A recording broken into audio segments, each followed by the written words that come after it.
Il n'avait pas 20 ans. Il n'avait pas 20 ans. Il avait abusé de tout ce qui peut être aimé, souillé, brisé. Il avait tout terni sous ses mains effrontées. Les blâmes voluptés sur sa trace métée sortaient pour l'appeler de leur repère impur quand son ombre passait à l'angle de leur mur. Sa sève nuit et jour s'épuisait aux orgies, comme la cire ardente au mèche des bougies.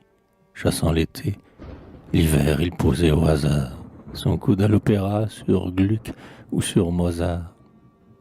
Jamais il ne trempait sa tête dans ces ondes qu'Homère et que Shakespeare épanchent si profondes. Il ne croyait à rien, jamais il ne rêvait. Le bâillement hideux siégeait à son chevet.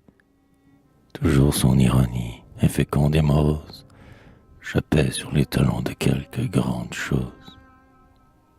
Il se faisait de tout le centre et le milieu. Il achetait l'amour. Il aurait vendu Dieu. La nature, la mer, le ciel bleu, les étoiles. Tous ces vents pour qui l'âme a toujours quelques voiles. N'avait rien dont son cœur fût dans l'ombre inquiet. Il n'aimait pas les chants. Sa mère l'ennuyait. Enfin, ivre, énervé, ne sachant plus que faire, sans haine, sans amour et toujours aux misères, avant la fin du jour blasé du lendemain. Le soir qu'un pistolet se trouva sous sa main, il rejeta son âme au ciel, voûte fatale, comme le fond du verre au plafond de la salle. Jeune homme, tu fus lâche, imbécile et méchant. Nous ne te plaindrons pas. Lorsque le soc tranchant a passé, donne-t-on une larme à l'ivraie? Mais ce que nous plaindrons, une douleur bien vraie, c'est celle sur laquelle un tel fils est tombé. C'est ta mère, humble femme au dos lent et courbé, qui sans fléchir sans toi à son front que l'âge plombe, et qui fit le berceau de qui lui fait sa tombe.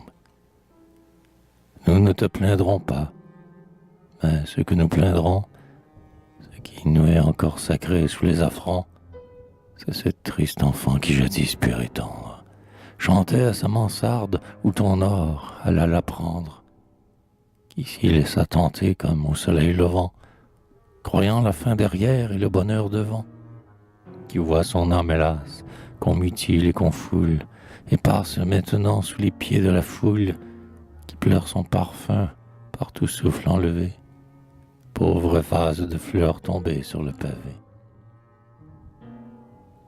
Non, ce que nous plaindrons, ce n'est pas toi, vain nombre, chiffre qu'on n'a jamais compté dans aucun nombre. C'est ton nom jadis pur, maintenant avili, c'est ton père expiré, ton père enseveli, vénérable soldat de notre armée ancienne, que ta tombe en s'ouvrant réveille dans la sienne. Ce sont tes serviteurs, tes parents, tes amis, tous ceux qui t'entouraient, tous ceux qui s'étaient mis follement à ton ombre et dont la destinée, par malheur dans la tienne, était enracinée. C'est tout ce qu'ont flétri tes caprices ingrats. C'est ton chien qui t'aimait et que tu n'aimais pas. Pour toi, triste orgueilleux, riche au cœur infertile, qui vivait impuissant et qui meurt inutile, toi qui tranchas tes jours pour faire un peu de bruit, sans même être aperçu, retourne dans la nuit. C'est bien, sors du festin sans qu'un flambeau s'efface, tombe au torrent sans même en troubler la surface.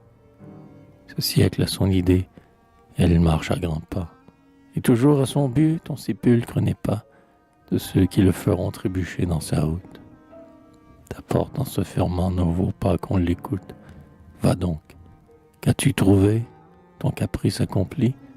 Voluptueux, la tombe, et vaniteux, l'oubli.